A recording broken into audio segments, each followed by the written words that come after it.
Yesterday, House Speaker Mike Johnson released the details of a comprehensive national security package focused on Republican priorities, titled the 21st Century Peace Through Strength Act. Now, this legislation will accompany the foreign aid bills for Israel, Ukraine, and Taiwan that the House is expected to vote on Saturday. Now, will these provisions be the way to finally get crucial aid to Israel? And given the divide among Republicans for providing additional support to Ukraine, can the Republican conference in the House move forward and avoid further fracturing? Joining me now to discuss this, Congressman Mike Waltz. He serves on the House Permanent Select Committee on Intelligence and the House Foreign Affairs Committee. He represents the 6th Congressional District of Florida. Congressman Waltz, welcome back to the program. Yeah, thank you, Tony. Always good to be with you. So, Congressman, is this the way forward? 4 separate a la carte votes for each of these bills? There's a lot of division within the Republican conference. Is this a way to get it over the top? Well, just a couple of things, Tony, in terms of framing your question and the whole conversation. Number one, we told the administration and President Biden since day one that these were incredibly different issues with all kinds of complexities, and they all deserved a separate vote.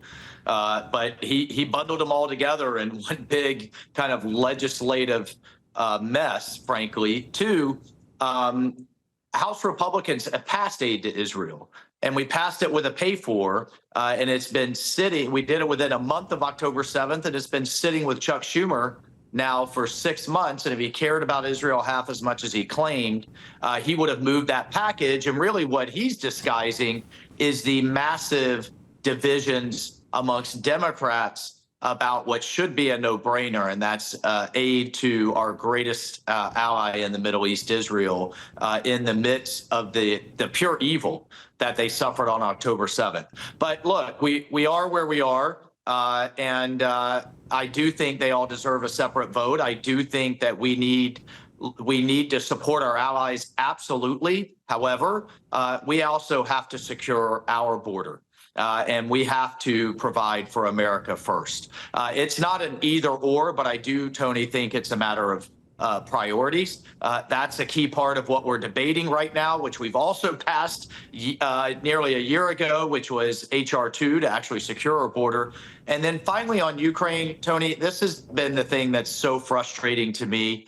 If we would simply drive the price of oil and gas below $50 a barrel, Russia could no longer fund their war machine, and you get a 2-for-1. Tehran could no longer fund their war machine. We just had a hearing today on Biden's ban on the export of a clean American LNG, liquefied natural gas. We should be flooding the world with clean American oil and gas. Not only do you bring down the price at our gas pump, you dry up our enemy's war machines and avoid having to spend billions and billions to support our allies. So Congressman, it sounds as if the Republicans get the short end of the stick every time that and I know we have the Democratic White House, we have the Democrats controlling the Senate. We want to support our allies, but we're not making the bigger policy decisions. We're basically having to pay the price for decisions being made by the Biden administration. Is that accurate? I mean, that's no, that is. That's not we in terms of Republicans. That's we in terms of the American people and we in terms of the world. Frankly, since the withdrawal from Afghanistan, it has just been bad decision after bad decision. Our military is getting worn out. Tony, in the Middle East, we're getting bogged down once again.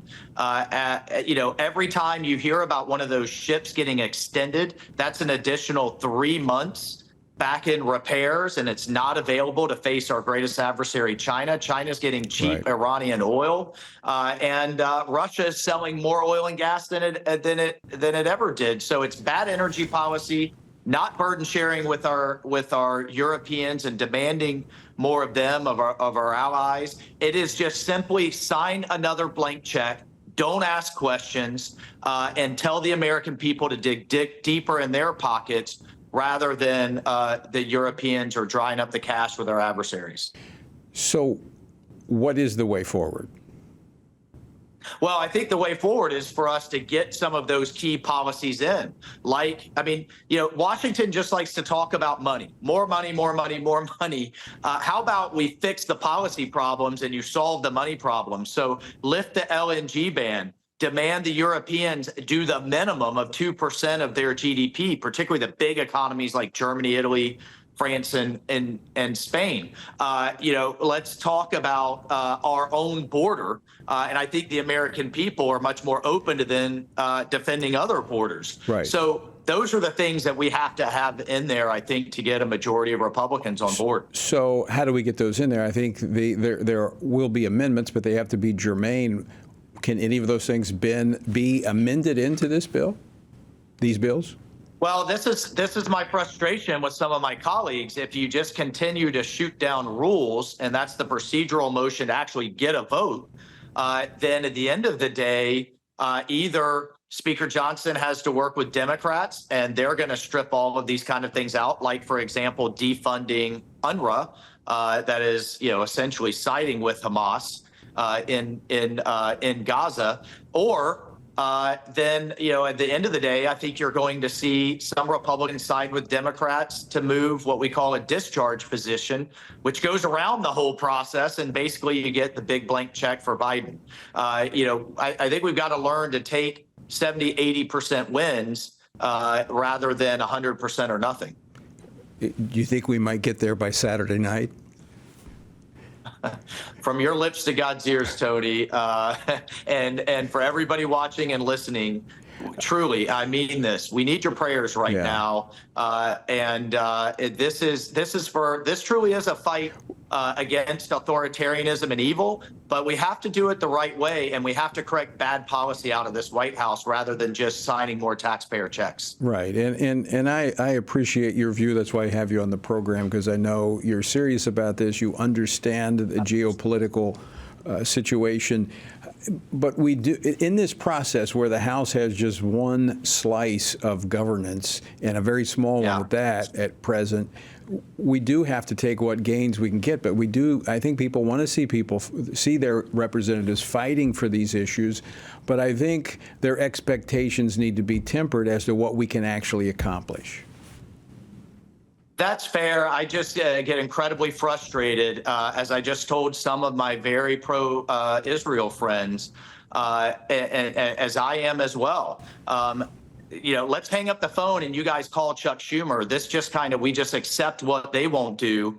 And it's all about what House Republicans will or won't do. Let's talk about what the Senate's been sitting on and not doing now for many, many months. And that's not playing a blame game. No, but that is the nature of our government, and we've got to hold firm too. Right, and the media doesn't report that. The fact that the Senate has been sitting on two bills that would have funded Israel. In fact, Mike Johnson, one of his first measures was to fund Israel. Very quickly, Congressman, I want to switch topics. You serve on the Intel Committee and have reviewed many of the classified documents that President Biden stashed in his Delaware garage. You've called for an assessment of potential damage done to the U.S. because of those documents. Yeah, so there's this narrative the media loves to push. Well, these were from his days as the Senate and vice president, so they were many years, decades old. These documents were incredibly relevant to what's going on in the world today, and I was shocked, Tony, at the level of classification.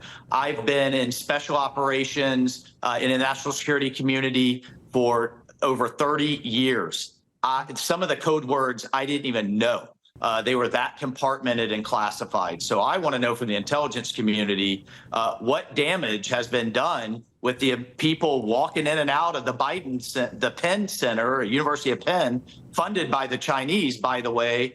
And who knows who Hunter Biden had in and out of the garage and the house and everywhere else, because if it got out, it was incredibly damaging. And then secondarily, always worth reminding, President Trump protected by the Presidential Records Act. And we have 80 instances of debates from former presidents, senators, and whomever that said, no, this is mine and not the government's.